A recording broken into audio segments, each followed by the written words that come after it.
The content you are about to watch is meant for thought and consideration. Please be respectful of each other and opinions shared. This is a safe space to express thoughts, ideas, and information.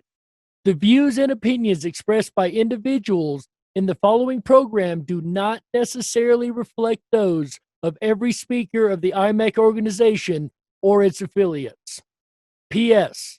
The Mandela effect is real. Welcome back, everybody, to the opening of the panel of the end of the third day of the International Mandela Effect Conference. Thank you, everybody, for bearing with me just a moment. What a long day this has been. Fun. Long but fun. I have had a blast. And I'm sure the rest of our panel has too, like Miss Nicole DeMario. Thank you for being here with us. And are you unmuting, Miss Nicole? I'm not getting any audio through you. No. Do you hear me now? There we are. We got you now. We got you now. Maybe you back up from the mic just a little bit. I'm not sure, but we got you now. All right, Miss Eileen Colts, thank you so very much for being here. Thank you guys for asking me. Mr. Shane Robinson, been doing a great job on the moderation today. How are you doing today, Shane? Glad to have you here. Thanks. Wonderful to be here. And then Miss Cynthia Sue Larson joining us on the panel. Yes, pleasure to be here. It's a great day for IM. Yeah. It is a wonderful day. Yeah. Wonderful day for IMEC. We officially got our nonprofit status as of 5 minutes before camera. So I could not believe how lucky we were with that. Wow, I am so happy. awesome. We are an official 501c3 by the or by the government standards now. Shane, you said, before we went to break, you had a question you said you wanted to throw to the panel. So I'm going to go ahead and let you start this one off with this question, please, sir. Okay, from Imaginationary Man, could we all be in our afterlives waiting for the entry back into life? Anybody want to take that one? I saw Imaginationary Man's comment, and like many of us, he had an NDE. He had something happen. And yesterday, I think you were there during the panel, where a lot of us, not all of us, were explaining that, yes, an NDE did kind of kickstart, if not our Mandela effect awareness, but our consciousness expansion. Is it because it makes us think of life and death and life after death, or we touch our immortality a little bit when we go there, and then we come back and we bring that back with us so everything looks different? I don't know. But for me, certainly my NDE was when I was 17, but I became Mandela affected around 1995, 20, 30 years later. But maybe the NDE gave me an awareness to be able to become Mandela affected at that point. I feel like everything's connected. Yeah, and I feel like this actually ties in with what Lauren was saying in her presentation earlier about when you go through some trauma like that, you tend to pay more attention to stuff, right? Yeah. Anybody else want to chime in on that? I apologize. I missed the question. I was taking care of something momentarily. Could you please repeat the question? Sure. It is, could we all be in our afterlives waiting for the entry back into life? I really haven't. I've heard this theory before. I don't buy it, only for the idea that, number one, babies are still being born. That kind of bothers me with this theory. Number two, unless they're being born into the afterlife, maybe that's a whole nother take. I mean, that argument can be made. Fair enough. Maybe we've been in the afterlife our whole, quote, lives. Maybe we'll take it that way. All right. But I've just always had a big problem with even putting that in a scope I can comprehend, I guess you'd say. I really can't make sense of that in my head. What about reality jumping every time you die? So you go, like Suso's book. Mm-hmm. He had a lot of near misses, and he's like, whoa, survived that one. Whoops, survived that one too. What do you think of that, Jerry? Reality jumping every time you do die, but you don't know it. because you think you survived. Yeah, you think you survived. Immortality is what is actually referenced as. It's quantum immortality. That when one body ends, you will be quantumly matched up with the next closest version of your quote life or lifeline. That one, I've not died, so I really can't say yes or no on that. From what I've seen of NDE and OBE experiences, and Cynthia and I got into a bit of a discussion about this just the other day here in one of these panels or discussion groups.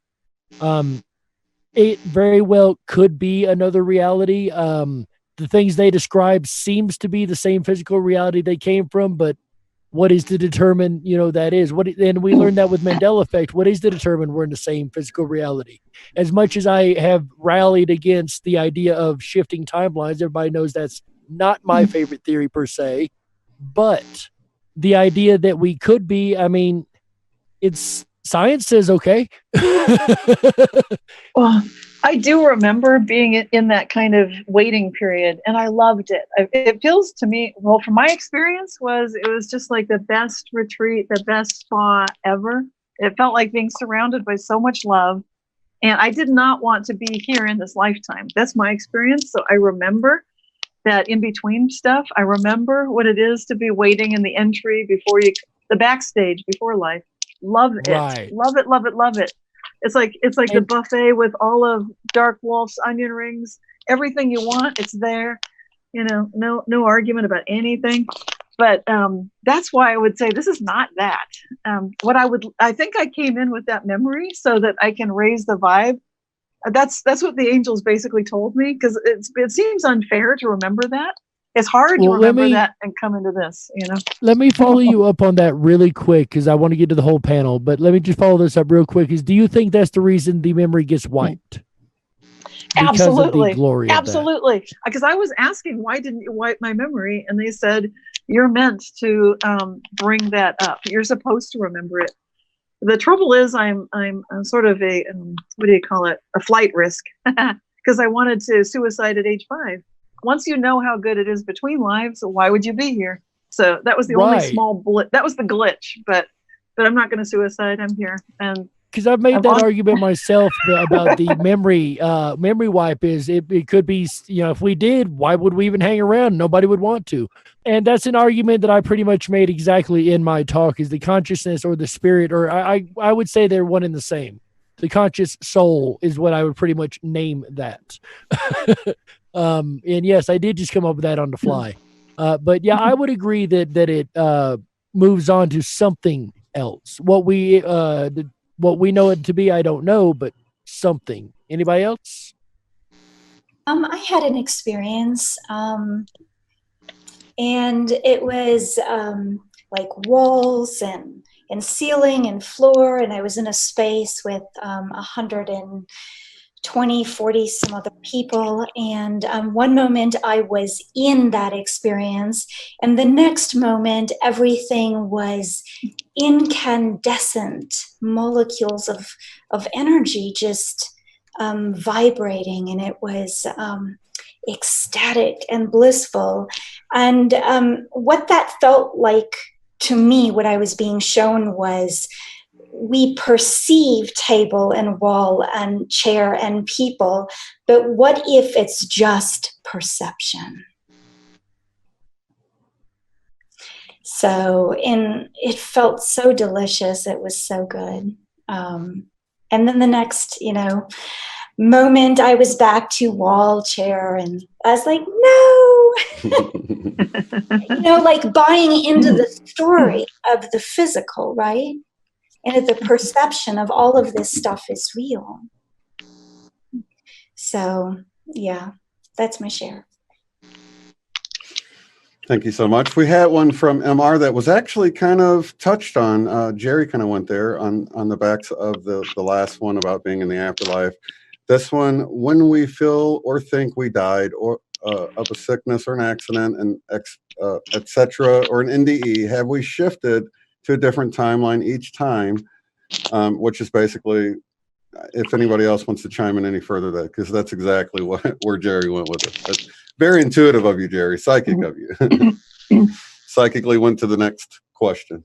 So is there any And more? what's funny is I just rolled up a second ago and seen, because I'd missed the question. I knew there was one in it. I rolled up to see what it was, and it was just that one. Okay, well, maybe. And then you read it out.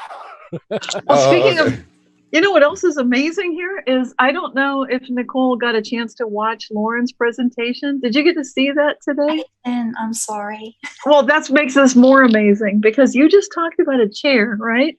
And I wrote down in my notes when Lauren was talking with her friend, who's a PhD student candidate, and it's Mariah was talking about a chair, and I took notes because this was so fascinating.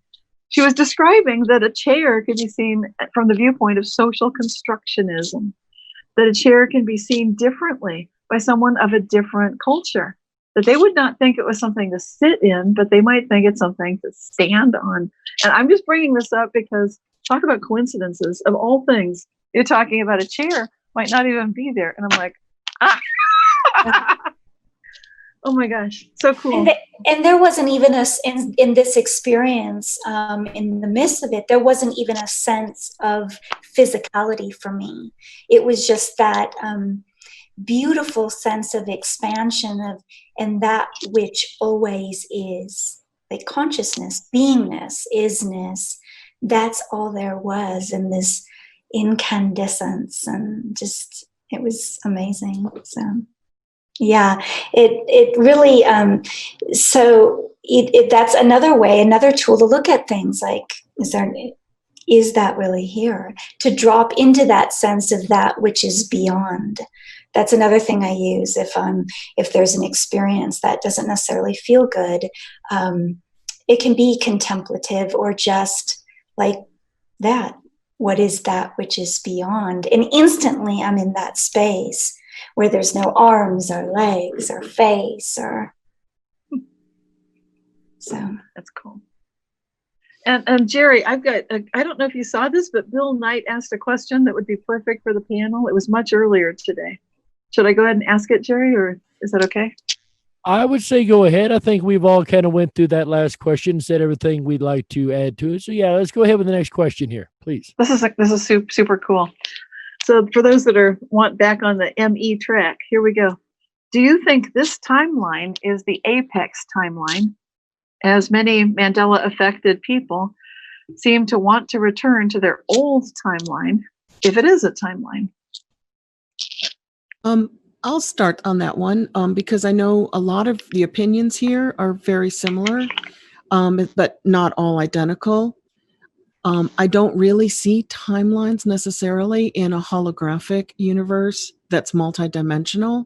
So I guess if the timeline represents a different dimension within the hologram, I guess that would be one way of looking at it. But I always feel like it's like a radio receiver. You can have a radio in one room, and depending on where you tune the dial, that determines what station you bring in. So I think consciousness is like a radio receiver, and depending on where you tune your consciousness, depends on what dimension you're going to experience, obviously putting your focus there. I know from psychology that people who are extremely negative tend to draw negative people and experiences to them because that's where their focus is going. So I kind of don't feel like I'm jumping timelines with the Mandela effect. I feel like my consciousness is expanding to see more dimensions of the here now. Does that make sense? Instead of jumping somewhere? Well, we could rephrase it for your mindset to, is this the best possible holographic possibility? There you go. And then sometimes I meditate and walk and meditate, which is a waking meditation, requesting that I move into the best possible version of me in the here now. So this question gets into the fact, like, some people think we're not in that best possible. So what, if you could talk to, is it, and how would you know if it is or not? And are we, and are they? What's it's interesting because I will notice personal Mandela effects, like the color of a building will change or a store will suddenly change around me. And then I'll go, oh, okay, I've shifted a little bit. And then I always expect that I shifted to a better version of me. I never expect to shift to a worse version of me. So I think my expectations are kind of my rudder in terms of steering my soul boat, if I can put it that way. But I can't prove it. I can't prove that I moved into a better version of me. I just know it's different. Anybody else? Just I'll turn this over to Jerry. I just wanted to make sure we got the question in there. So this question, I'll read it again. Do you think this timeline, and you can adjust that if you don't believe in timelines, just adjust it. So instead of timeline, use fill in the blank for whatever you think is happening. Do you think this whatever is the apex whatever? As many Mandela affected people seem to want to return to their old whatever reality. So answer that if the best you can. So I've thought about this a lot, and though I say I'm against the multi-timeline theory, I'm against all theories because I'm the theory guy. I've got to stay unbiased. I can't say, yes, this is right or that's right, because I've not enough evidence to say either way. My personal opinion, I think the timeline jumping theory is a bit far-fetched, but science sends not to. So I'm game. Thinking along these lines, is this the best possible timeline? Well, call it reality. Jerry, just think of it as reality. Okay, fair enough, reality. I'm sure a lot of you looking around right now are saying, this is pretty wild, pretty crazy. I'm not quite sure this is the best. But I would point out, and I know a lot of you expected me to say, oh God, no, the craziness in 2020, this is nowhere near it. However, I would also point out that when the people left England to start a new country, they were looked at as rebels, as terrorists, as horrible, horrible people that were causing nothing but trouble. Yet, a couple hundred years later, we find ourselves in an amazing country who is once again going through some tribulation times. And I'm not talking biblical tribulations. Please, guys, don't twist my words and say Dark Wolf said the tribulation's happening. No, he did not. But there are some things going on in America that are troublesome, around the world that are troublesome. But we're only seeing things in a very narrow right now point of view. If we look forward to see what can come out of these things, how it could lead to greater things in the future, sometimes you have to ruffle a few feathers for a good thing to happen. I'm not saying it's right. Don't get me wrong. I'm not saying what's happening in the world is right or wrong. But sometimes things got to get mixed up a little bit for something good to come to the top.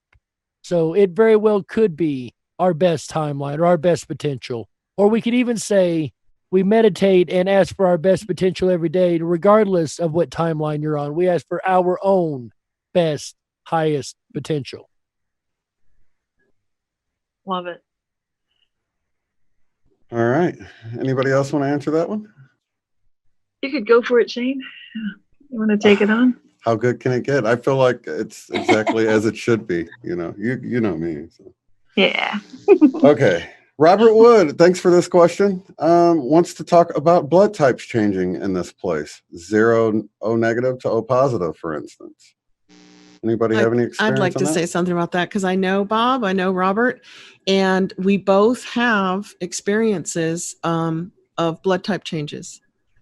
So I'm not sure about how exactly I changed, but I went from being a universal donor to being a universal receiver, which would have made me as a child an O negative, but made me as an adult an O positive. Unless it's a Mandela effect and the universal receiver and the universal donor swapped somehow. I believe I heard they did. But yeah, something strange is going on. And Bob and Eric and their family, they've got the same thing going on with only some of them changing from negative to positive. So anybody else here notice their blood type change? No? I think it would require me knowing my blood type to begin with. Yes. So far, mine's been the same, so it hasn't changed yet. So no change, but that doesn't mean it won't. It's just so far. Well, either the negative or the positive changed for me, or the determination of a universal donor versus a universal receiver flip-flopped on me. One of them changed because I used to be a universal donor and now I'm a universal receiver, which is very strange. And Robert is saying correct. So he's Him experiencing too, it the same way. and his family too. Yeah. Okay, this is a great question for everybody because it really kind of just gets to sort of your worldview. Jen Jones asks, why are we here? Oh, Jen. Oh my God, the big question. Well, we're Why the here heck are we today here? to discuss the Mandela effect and And to Why have are we fun, here? have fun, have fun. and to have fun. That's why we're here. No, seriously, guys, the question, why are we here in this earth now time? Why? What's the point? For me, experience. That's, yes. For me to learn and grow and kind of stretch myself because I get challenged here. Definitely. This is a challenging place to be. I tell you what, our chat really listens to what we say. At some point, I didn't even realize I said in this earth instead of on this earth, and I was directly called out for it. So thank you, chat. And they are listening. Let me tell you guys, watch your words. I They like get you. that though. In But it this matches the earth. Lord's prayer now, right? Right. Yeah. I mean, if it's a one big toroidal field, we could be going inside energetically, right? Without necessarily having to be in a hollow earth. I mean, I don't know. I'm not sure of anything anymore. In terms of like science, everything's on the table for me now. Well, even thinking of the firmament and the dome and all of that, that would be in it. It would be like a snow globe sort of scenario. And you could Yep. say in at that point too. In? But why are we in, on, over, around, or above this thing that we're around? In, Right. over, or above? Yeah, there's To something- figure out the shape. I'm just kidding. Oh, yes. I love it. It just got really hot in here. All right. May I share something? Yes, please. Yes, please. Yeah, I look at it this way, that we're here for the experience, whatever experience that we want to have. And if someone wants to have a purpose, then they can have a purpose. But for me, I distill it down to what is fundamentally true. That's always going to be my question. Without belief or perception or other things in the filter, I always want to know fundamentally what is true here. And of course, joy and happiness, that's one of the things that I've defined it, because I feel as if essentially that's who we are, that we are joy and we are bliss and this beautiful incandescence. But really, like purpose, it's just a choice to have purpose. It's not necessary that we choose into that. I mean, I look at human constructs and all the different narratives that people tell themselves. And again, for me, this touches on beliefs can determine experiences. And so that's a filter, right? And so I like to make it as simple as possible. And for me, that often is just really letting go of like what is perceived in that, just that sense of what is, that isness. And that really, I think the truth is in that space, that beingness, because it requires nothing of us. So, yeah. Love that. To be, to just to be. Yeah, absolutely. What can we break down? And I love your question or your answer. What can we break down the facts? Because there's another question here coming in a couple minutes that really pertains to what is the question of life? Why are we here? If I hadn't had the experiences I've had in the last 5 years or so, I'd have told you it's just a random chance. We're here to do what we do. We work. We live our lives. We're here to raise a family and do the best we can. That would have been my answer. We're just here to survive and do the best we can.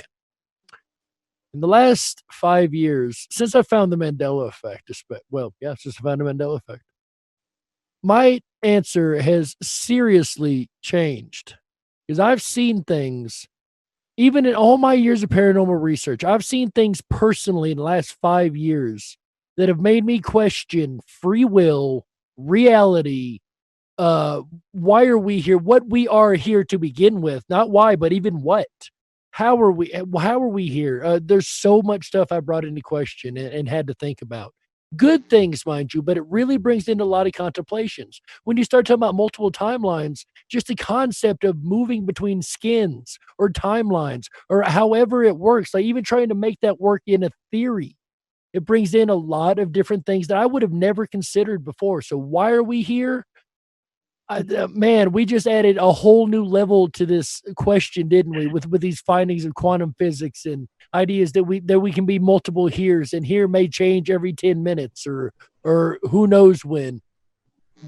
The more I think about that, the more I'm going to ramble. So does anybody else like to take this microphone? Because I am really running out of words. Well, I'm enjoying listening to that because sometimes Shane and I talk about reality being like Mario Brothers. Have you guys ever thought of that?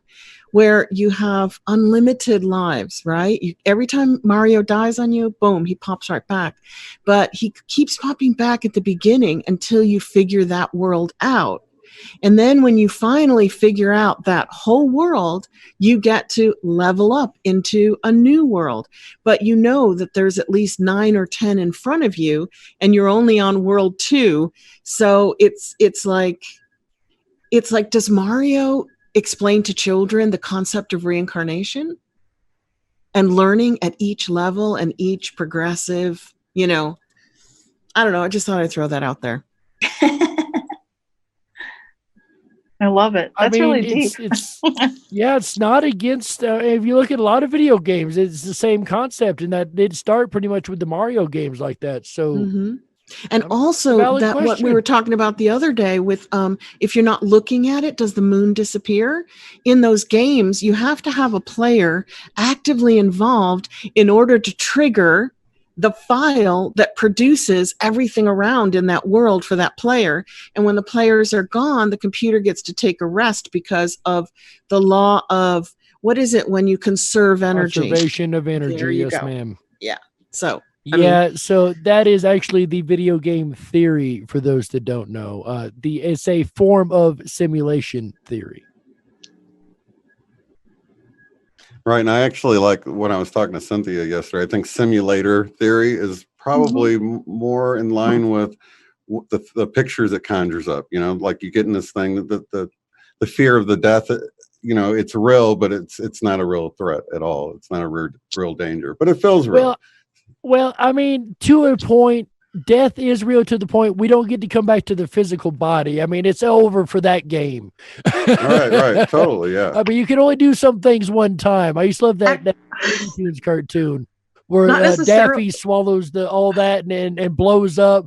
So the problem with this trick is you can only do it once as he's floating. Yeah, I was going to say, I'm going to join Suso there, because when I give talks to the Institute of Noetic Science groups around here in the Bay Area, one of the biggest well-kept secrets is that I'll talk maybe to 50 people, 60, whatever. Afterwards, some 8 or 10 of them will show up, because I'll have just talked about having, the experience that people will see, for example, an oncoming vehicle. There's no way to get away. And the next thing they know, they're on the other side of it. They've survived it.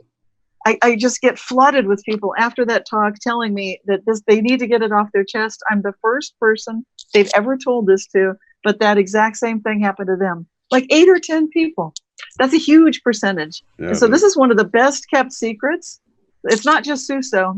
And this is why there's traction for these ideas of, like, we all died in 2012. The guy that had that video on YouTube, he went to one of the conferences. Yeah. So SMQAI. SMQAI. He had a series. We all died in 2012. And right. People were seriously, for a good reason. I don't even think that's been settled. Yes, maybe something happened to that version and dimension of Earth, and boom, everybody got moved to a new, slightly different dimension of Earth. I don't know. Yeah. Do you guys remember CERN, that scientists said that CERN possibly could blow off a mini black hole? Do you remember that, Cynthia?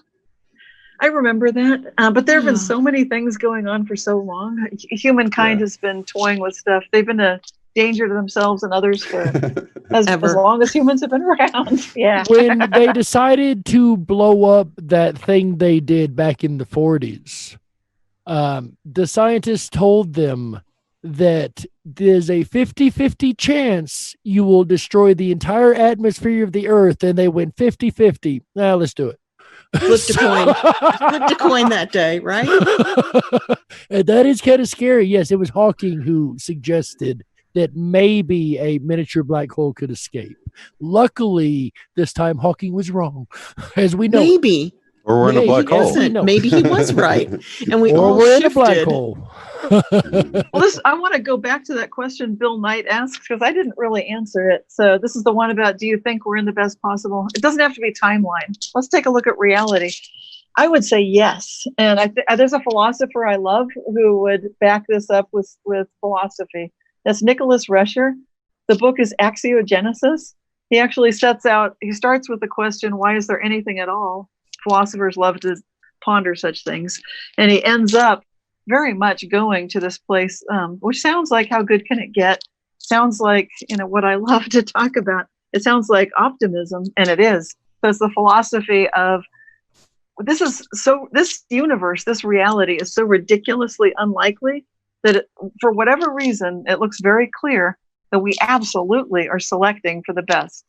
How this happens, that's the subject of this whole conference and all these theories. And maybe we might not figure it out this week. But in any case, for sure, it looks to me, and I would say yes, I'm agreeing with Nicholas Rescher and Axiogenesis. Absolutely. This is the apex reality. And as crazy as it looks, I agree with Dark Wolf. This looks like a crazy year. A lot of people would agree. It's very traumatic, but maybe we need that trauma. Maybe we need it right now. So I'd love to hear what you guys have to think about that. I agree. I think that everything we're going through right now could be the catalyst for something better. I know it doesn't look that way and feel that way collectively with the coronavirus and the masks and the riots and, but maybe this was what was needed to shake everything up so that we could improve. That's just what I think. Lauren, yeah.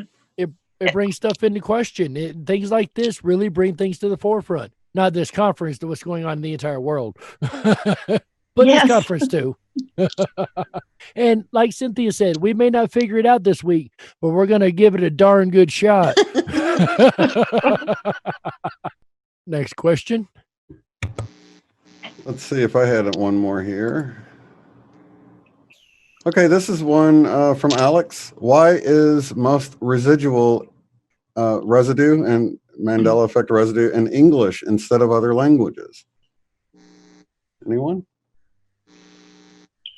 I don't know that that's even true. I've been tracking this phenomenon since the 90s. So I've been getting reports from around the world.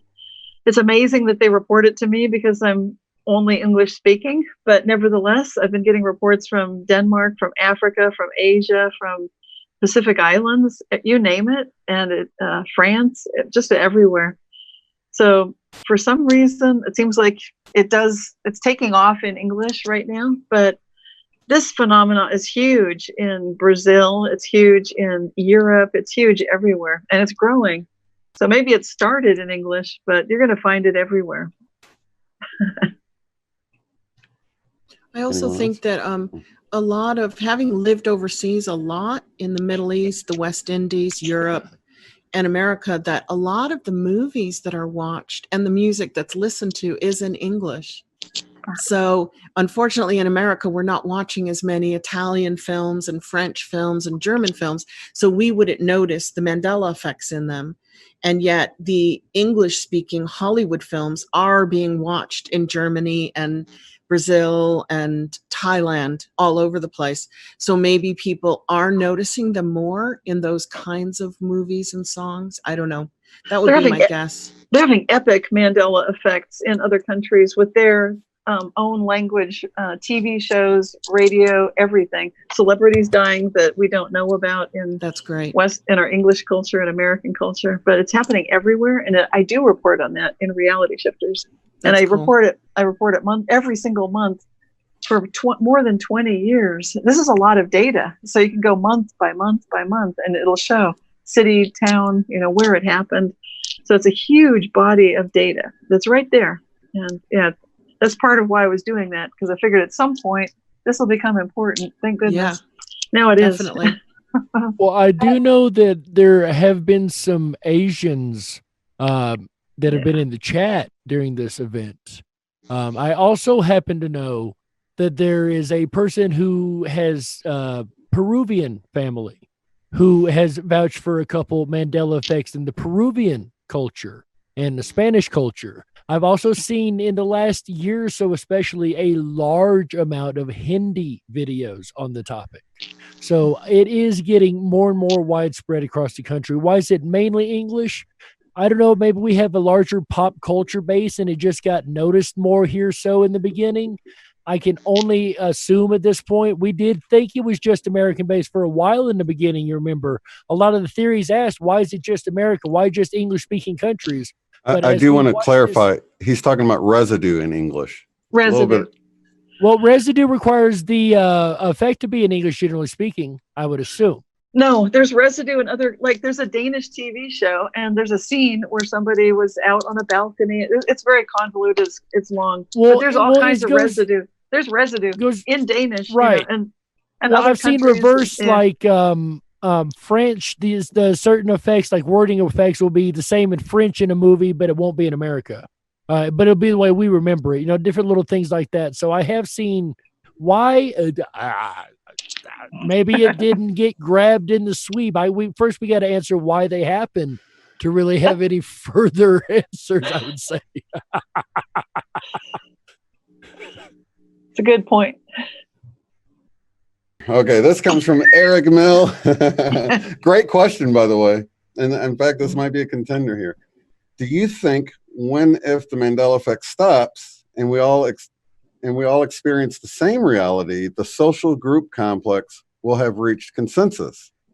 So I guess this is kind of coming from the law of one perspective, where at some point what we're trying to achieve is some sort of social memory complex where we're all communicating telepathically. There's no deception. We're all more in one accord, but keeping our individual, you know, that's what I'm assuming here by the social memory or the social group complex. So does anyone want to tackle that one? Do you think there ever will? First, I guess they're assuming there will be a time when the Mandela effect stop and everybody's like, okay, great, we can all agree. I don't know that I ever see a time like that happening, really. So that's not what we know to be true about quantum physics. So it would be a different physics that we'd be moving into at that point. I loved what. Oh, I like that. I never thought of that. Oh my gosh, physics. Yeah.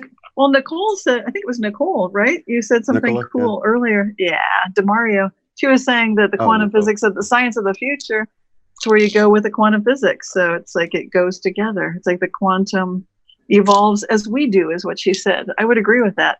So right now we've got quantum physics that shows that there is no such thing as objective reality. We would need a new physics to get to where Eric Mill is talking about, to get to that that consensus. So far, I don't see that would be possible just with what we've got.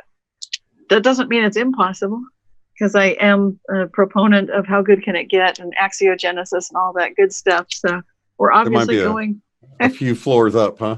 Yeah, I think so. I love that question. From the perspective of like having followed Abraham, Esther Hicks, and the Law of One, Ra being a social complex entity. I'm like, what is a social complex entity? And I guess the easiest way to describe that would be the collective brain of a group, which could be humanity.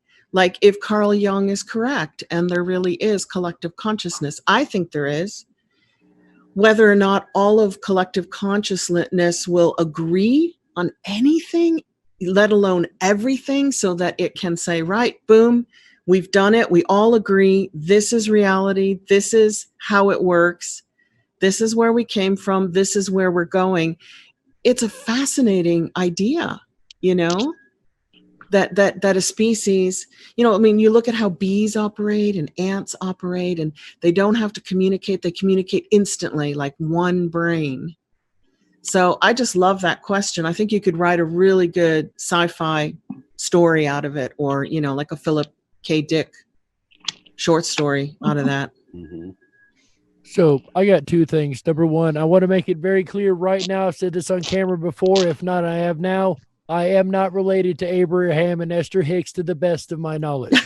I get this quite a bit, and I've been meaning to address it for quite a while. Last 3 days, I've been meaning to say something. I keep forgetting, and you said it. Oh, I need to address this. Yes, for those who have been wondering, and I've been asked many times, I am not related to them to the best of my knowledge.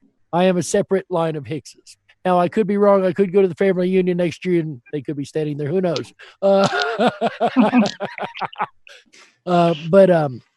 I don't think the ME will ever end. And the reason I don't think it will end is if what I think is correct, which is a huge if, let's nail that one to the wall. But if what I'm thinking is correct, that it's smeared across time. We've seen this thing retroactively do things. We've seen it walk its way back with other things like technology, things like that. So if this is smeared all across time from our standpoint, then I don't think it's just in the past. I think it would be in the future too. Ergo, I don't think there will ever be a time when some type of Mandela effect does not occur. It may be on a large scale, maybe on a small scale. Maybe noticed, maybe not. But with them occurring, I would say I don't think there'll be a time when it doesn't. Now, would we ever reach consensus reality? We would have to in order for it not to occur. Those are two opposing thoughts. You cannot reach consensus reality with the Mandela effect because the Mandela effect creates a non-consensus. Very good point. Anyone else want to tackle that one? I'd like to share something. I know when I'm working with others, one of the things I do, and for me this is unified field, and some people may call it collective consciousness, but I let go of the concept that there's separation between another person and I. And so when I let go of the story of separation, then I'm able just to experience the space as everything is connect as one, really, connection. You could say connection, but connection doesn't really feel like that's the best word for me. It just feels like it's one energy. And so for me, there's a letting go of perception of separation. And when I let go of the perception, I experience it as I desire, which is unified. So like, for example, if someone asked me to do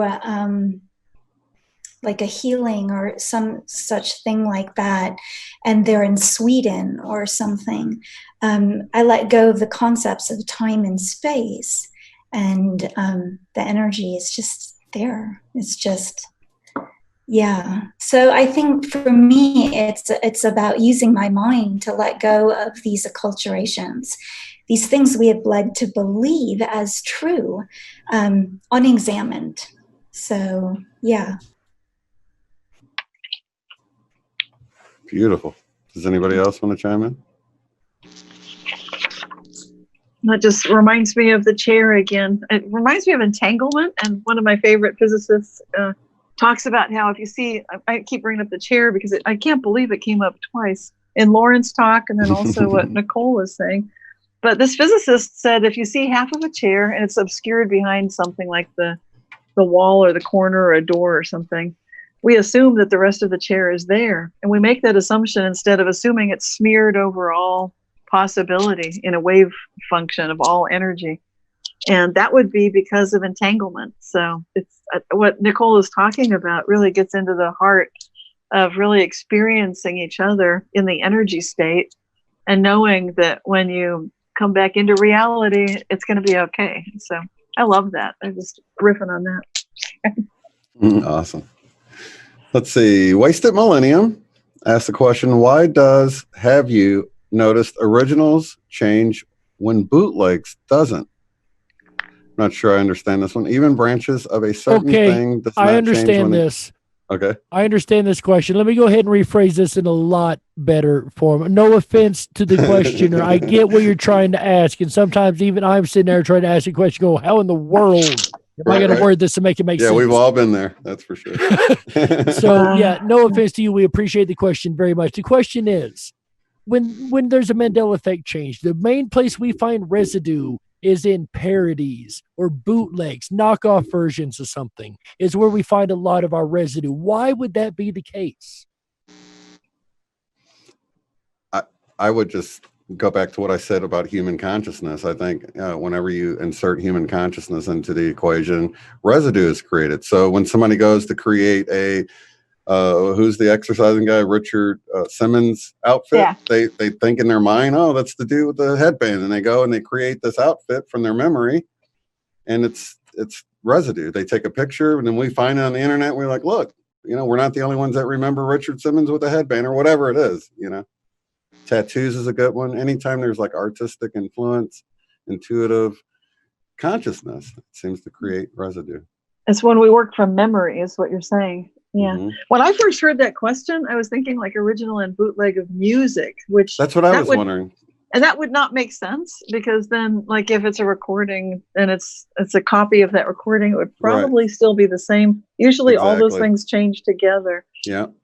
So that's a really interesting distinction. That's what would confuse me. I'm glad you clarified that, because typically they'll take the real thing and just copy it off and burn it off. So it would change with it, because it is. Right. I've had this question come up to me quite a bit too, and I think it's intriguing because we do find a lot in parody. That's what gets me, is the parody side of it. I love comedy. I love parody stuff.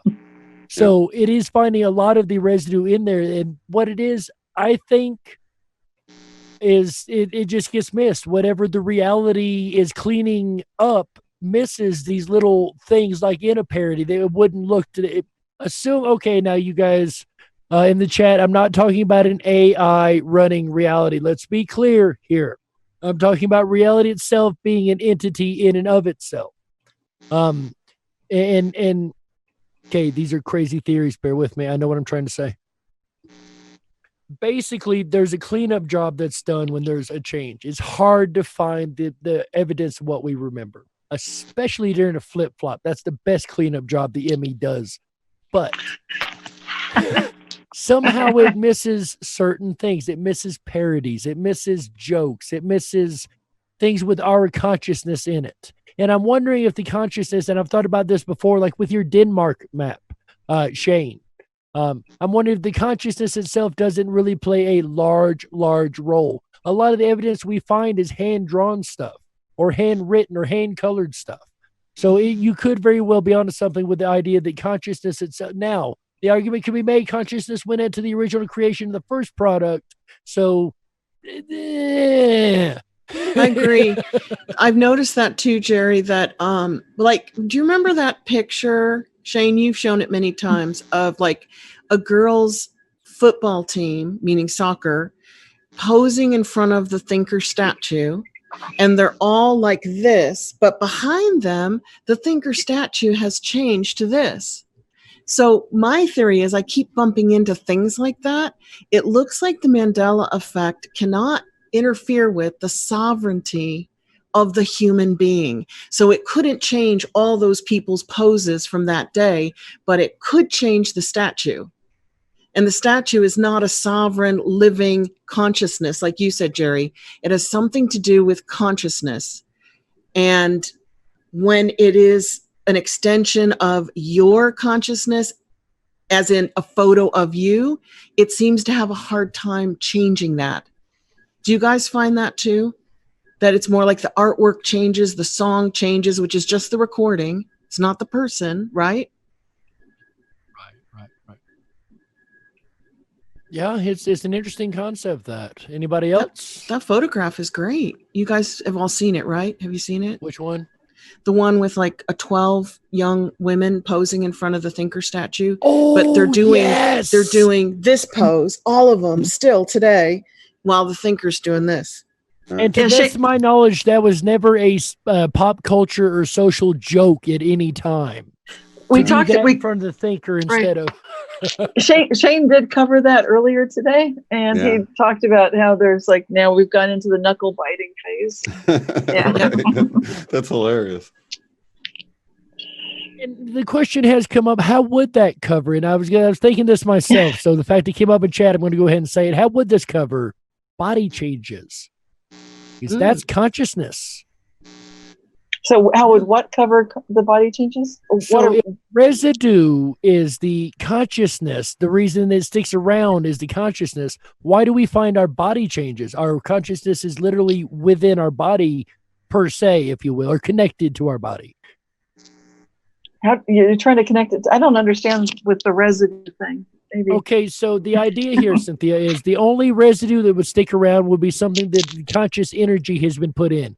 Like the people down like this, when the thinker statue's sitting like that, their conscious energy was there. We find it in comedies, we find it in parodies, we find it in drawings and in conscious creations. Sure. So with that understanding, then why the human body? How is the human body affected? It should not be because it is our conscious creation. We're all affected the same.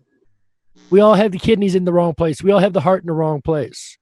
Well, So you could, but those are improvements. I mean, that's what's interesting about the body changes. Largely speaking, they're upgrades, literally. So it's kind of different than these other things that you're talking about with the residue, because it's not so much that it's kind of like total straight out. How good can it get? It's complete axiogenesis. It's the universe showing its hand. I love that 7-minute video where someone says, "This is God showing off," you know. It's like totally showing off. I seen that. Yeah, it's in the montage. I liked that. Yeah. So, okay, whatever. The universe is showing off. Reality is showing off. There's something amazing going on here, and it's not just a matter of people. Because I remember with the heart being moved, I remember where it used to be. I remember it was kind of awkward for doing blood pressure with the nurse. You had to be you always had to have your left arm have the blood pressure. Now it doesn't matter. Now it's easy because your heart's in the center. That's different. Because these are upgrades. So I don't know how it ties into the residue. I just say maybe it doesn't need to tie into residue, but clearly this is what consciousness would prefer, would be these upgrades. Should we improve all of humanity? Everyone's like, yes, let's do it. Anybody opposed? Like nobody's opposed. Okay, let's do it. I'd also like to remind everyone, when I told the story about the heart moving for me, I had the rib that kind of caved in over my heart that I was worried about. And my skin, it reflected that I wasn't symmetrical there. And when my rib cage became symmetrical, my skin creases still showed, it became residue of my rib being crooked, which it no longer was. So I did have residue within my skin on my body. So. That's cool. That is super cool. And I saw a commercial, it was a good 6 months ago, that had the heart in both places. It was a heart medicine commercial. And it started out at the beginning with the heart pumping under his shirt towards the left. And halfway through the commercial, it moved the heart to the center. Do you remember that? Yeah. Yeah. So sometimes, sometimes even the reality around us isn't sure yet. But now, like Cynthia, you were saying, once it's fixed, it's fixed. And those commercials can go away because it's made a decision, right? Well, we had an artistic person do the VW commercial recently where he animated it and he drew what he thought was the current logo, which it wasn't, of course. It was the one without the brake, What's interesting about the residue for the physical changes, unless you're like Shane and you've got I think that's so cool. You can just look at your body like, hey, look, it's better. It's fixed. Yeah. And the map too. Yeah. Oh, that's so cool.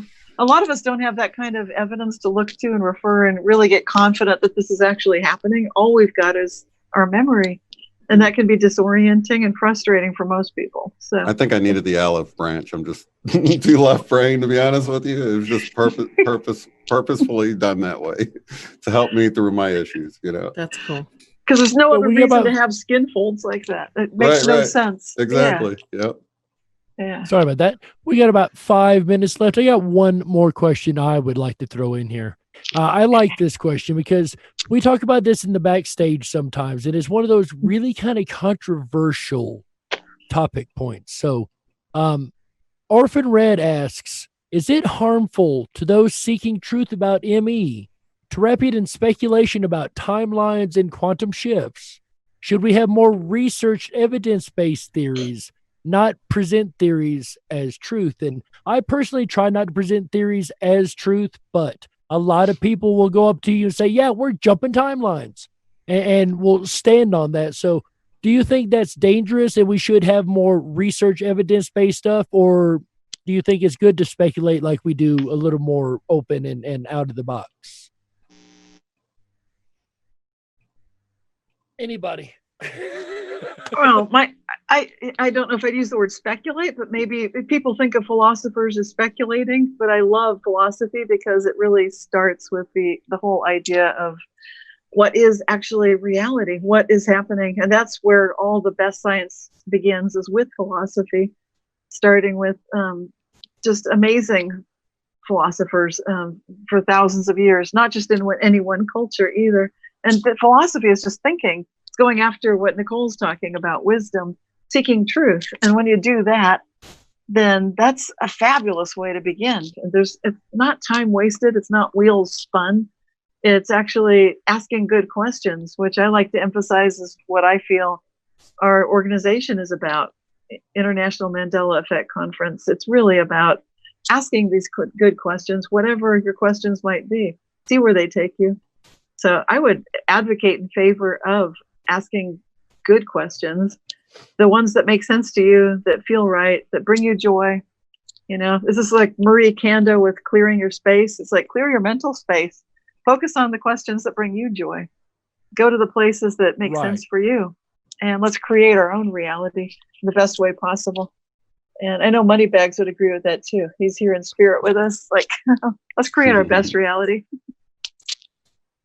Yeah, and I do agree. I think we should consider everything, be open-minded to everything. And what you were saying, I think it could be dangerous if you present something as truth when you are just speculating. I think I always try to say I'm speculating, or that this is my experience. Yours might be different, because like we were just talking, we can have completely different experiences with this whole thing. So it's really better if we just keep love primary, and the differences as a subjective difference, that, everyone's just on their own journey, and it's okay wherever they're at, Yeah, I agree with all of that. I don't really consider anything true yet. I know that's hard to defend. So everything I hear from people, to me, is a theory. So I don't hold always, unless I experience it myself. And then once I've experienced it myself, I can kind of sort out what's true for me. But I'm trying not to judge other people who have different versions of what's working for them. When they explain the Mandela effect and the whys and the hows, I'm like, okay, I'm going to stay open because that works for them. But I don't know. It's like every single scientific fact starts with a question. It's that hypothesis of how, why, where, who, when. It's that great question that eventually leads to a scientific fact that is eventually overthrown by a new scientific fact, if you think about it. It's like science is evolving, like Nicole, like you said in your talk, science keeps evolving too. So I just try not to hold on to things as black and white. This is true and this is false. I'm like, maybe the truth is somewhere in between those two, I would like to hear what Miss Nicole, our resident quantum theorist physicist of the hour, second to Cynthia Sue Larson, of course. I would love to know what her thoughts on this are. Okay, so let me have you specifically reframe that for me. Okay. Is it harmful to those seeking truth about Mandela effect to wrap it in speculation about timelines and quantum shifts and all the fun stuff we talk about? Or should we have more researched, evidence-based, hard science-based theories, and not present theories also as truth? Yeah, I would absolutely agree with Eileen. I would say we have to be careful and very mindful of the narratives, because our beliefs can drive our experiences. So I think it's always wise, like Eileen mentioned, to anytime we hear something, to say, is that true? And is that true in my experience? And the additional question I like to drop in for myself is what is the fundamental truth here? And for me, that languaging indicates, like, am I getting a truth based on what I want to hear, or what I'm like really attached to hearing, or like I want the truth outside of all of those, the perception and the beliefs and the acculturations. I want the fundamental truth. And for me, fundamental truth is that which is unchanging. So, yeah. And so evidence-based, when we look at science, And I'm not disregarding the importance of science, but I also understand that our beliefs are not separate from our experiments. And I did talk about that. And there's actually no way really, it's one of those things. There was a book, I think I'm sorry if I mispronounce it, Masaru Emoto, and he wrote about water and molecules and our relationship with these molecules. And I actually wrote him at the time, and he used words like devil and things like that. And he would paste that on the jar of water. And I thought, but how can you separate yourself from your experience of that word when you put that word on the bottle? So, and then I thought, well, where could you go on this planet where no one has an experience of that word devil? And then I looked at unified field perspective. If unified is in fact true, then the collective consciousness is driving what's happening with those molecules in that word on that jar. So, I mean, for me, there's a lot of different questions here. I don't know if that really is helpful, but I think always to ask questions and say, what is true? And is that true for me? Do I want that to be true for me? So does that help? Did I answer No, that? it helps a lot, actually. Okay, I think that's a really good answer. Thank you. Personally, I try, and I present a lot of theories and hypotheses and ideas. And I do try to make sure that I mention, hey, by the way, this is a theory, this is a hypothesis, this is a thought, this is an opinion. I do think it is important when people explain these things that they do say, I think, or it's my opinion, or it's our finding, or our research suggests, or, really make it clear that it's your thoughts. And this goes for anybody, not just the panel, anyone that's talking about Mandela effect. If you walk up and start telling somebody, you're switching realities, this is what's happening. That's kind of a bold statement. Let's think about what we're doing there, because we don't have evidence to say this is. We can say we believe this is, but that's one reason I can't say I like or dislike any particular theory, because I can't show you the evidence that says, yes, this is, or no, this is not. So I think evidence is important. I think research is important. I think it's also important to be philosophical and ask the questions. Think outside of the box. Ask the questions that normally wouldn't get asked. Yeah, you might get some far-fetched ideas, but a lot of people thought that Copernicus and Einstein and a lot of the people that we worship, or I say we, that science worships today, or is the scientific greats, were considered nut jobs in their time. They were looked at as wrong, weird, and wacky in their time. Tesla even was considered an oddball in his time. Yet here we all find ourselves talking about his work more so than any other. So, just remember, we can ask the questions. We can think outside the box. Let's just be careful what we call fact and what we call theory. I think that's what this really comes down to. Let's be careful what we call truth and what we call opinion.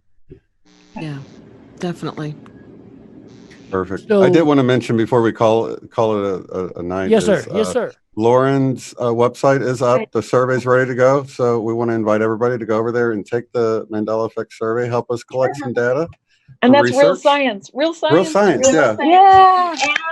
Nicole, I was just noticing a lot of people want to know how to get a hold of you or how to hear from you. You don't have a YouTube or Facebook or anything? I don't. I have a Twitter and I have an Instagram, and I can send you that information if you want after this call, and you can put that up. Might the community be able to get a hold of you? Would you like to give that out? Or are you a little more personal about that? Or? How would you like me to give that to them? Right here, right now. Your Instagram, maybe? Okay, so my Twitter is, and I just want to warn you, I did I was a political science. I ended up switching majors. So I started with epidemiology and exercise phys, and I switched into political science, environmental pre-law. So my Twitter, it does tend to be more like political in nature. So, but it is capital N in Nicole and capital D is in DeMario. And that is my Twitter. I don't happen to know my Instagram offhand, but I'm happy to give that to you and you post that on the site. Does that work? That will work. That will definitely work. So you guys, you heard it here. She will give it to us to post on the site, the IMEC.world. And Jerry, somebody was asking what the name of Nicole's book is and where they can get it. Is that on You have a Amazon? book, Miss Nicole? I do. It's You entitled. do? What is your book about? It is about channeled wisdom. And Channeled wisdom. so it's a quote book. It's entitled The Book of Nicole. And yes, it is in fact available on Amazon. Thank you. And I can share that link also to make it easily accessible for anyone who might have that interest. Absolutely. I always like a good book of thoughts and quotes. I've actually know a friend who collects those. No joke. I know a friend who literally collects books of quotes. So that is awesome. Guys, you heard it here first. You will have her information on the site just as soon as we can get it to Fitz to get up on the site. Thank you so much to Nicole DeMario. Thank you for being here. It's such a wonderful Q&A and video and panel discussion tonight. Thank you so much. Everyone. Shane, always a pleasure, sir. Great moderation today. We appreciate everything you do for the organization. Thank you so much, sir. Pleasure's all mine. Thank you, Jerry. As well as Miss Cynthia Sue Larson, who does an incredible amount of work also for this organization. Thank you also for moderating pretty much every day now, right? You are muted, Miss Cynthia. That's so funny. I was trying to be polite and then I forget what's going on. Yeah. Well, I just said it comes with the territory. And you're doing every day too, Jerry. So thank you for all of your great service. It is an honor, I feel. I'm sure you feel the same way. It's both an honor and a pleasure to even be a part of this, let alone to be asked to MC again. That is just amazing. So thank you guys for the honor and ability to do such. Ladies and gentlemen, the third panel of the 2020 International Mandela Effect Conference. There you are. All right, guys, we are going to go ahead and close out here. We thank you so very. We're going to pick the two questions. I'm getting there. As Cynthia said, we do have to go behind the scenes and do some deliberation. We're going to close out the panel here. Let me reword this. You guys catching on my words tonight. You guys are really getting me on my words tonight. I love it. Keep me in line. Absolutely. Got to keep them in line sometimes. Thank you, Cynthia. We will be closing this panel out for now. The show's not over yet. Don't go nowhere, guys. We got books to give away. We got all kind of goodies coming up. So, again, we're going to close this panel out. We thank you guys so much for being here and enjoying this with us. We thank the panel so much for being here.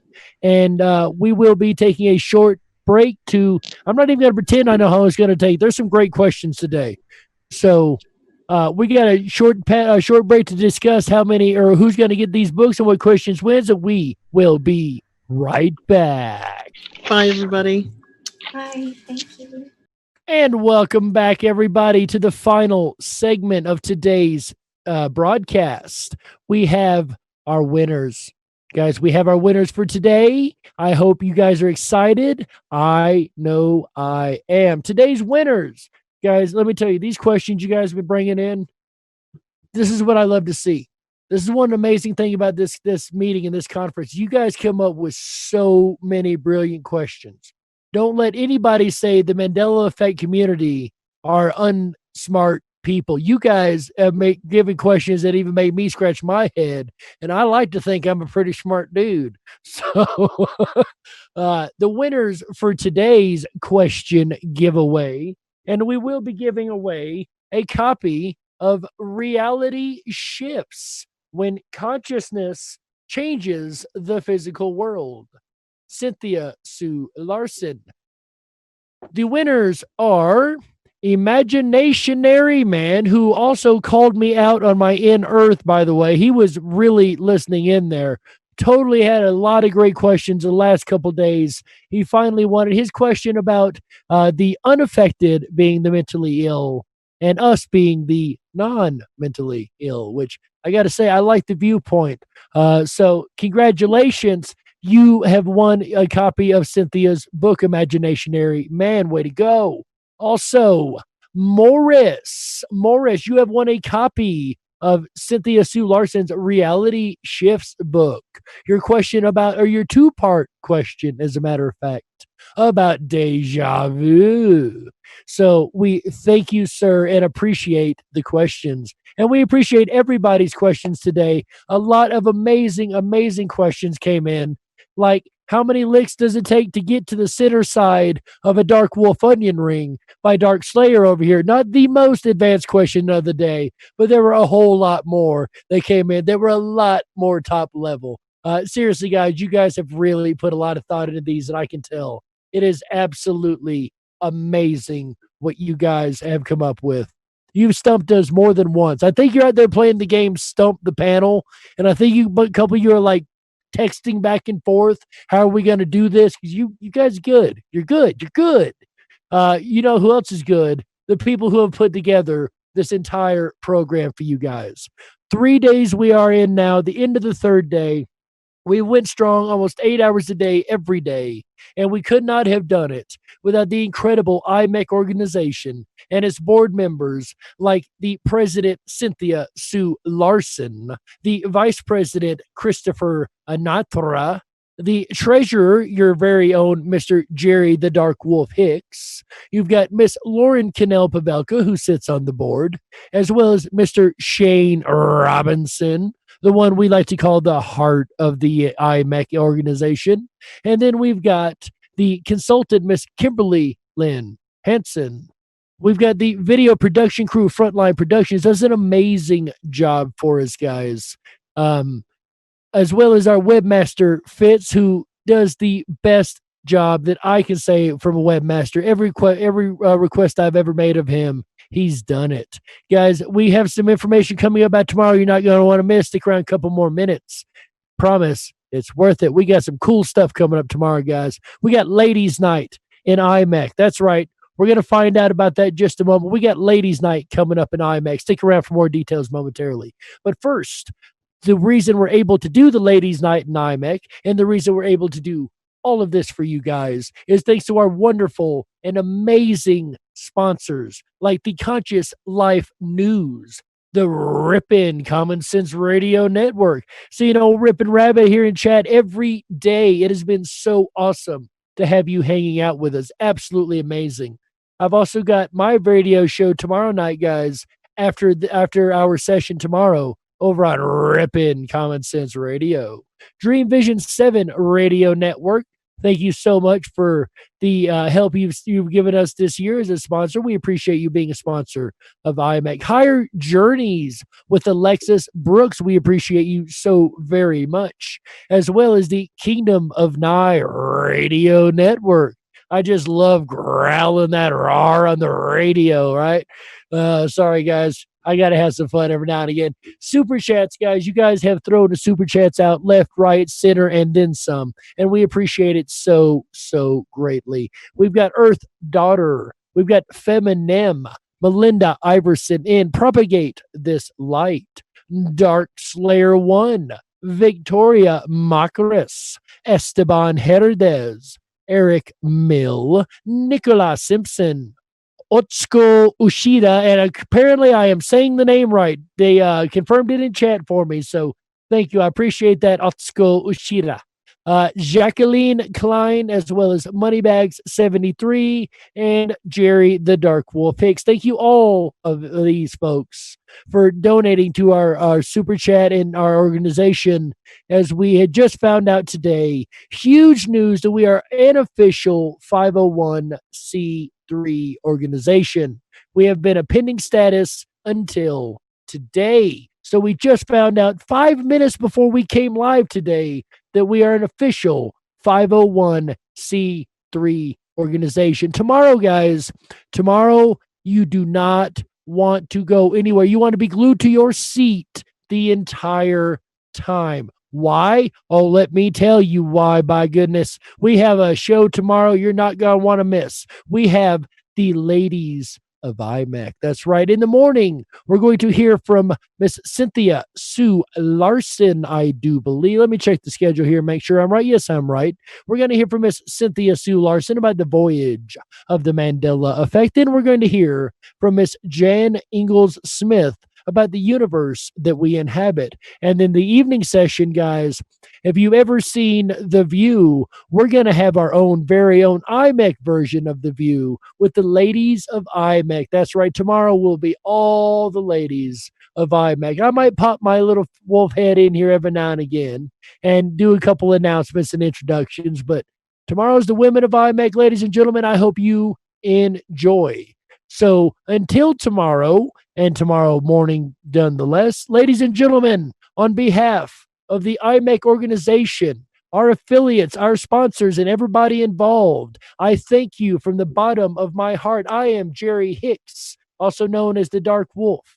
On behalf of the International Mandela Effect Conference, we thank you for being here, and we look forward to picking up once again tomorrow.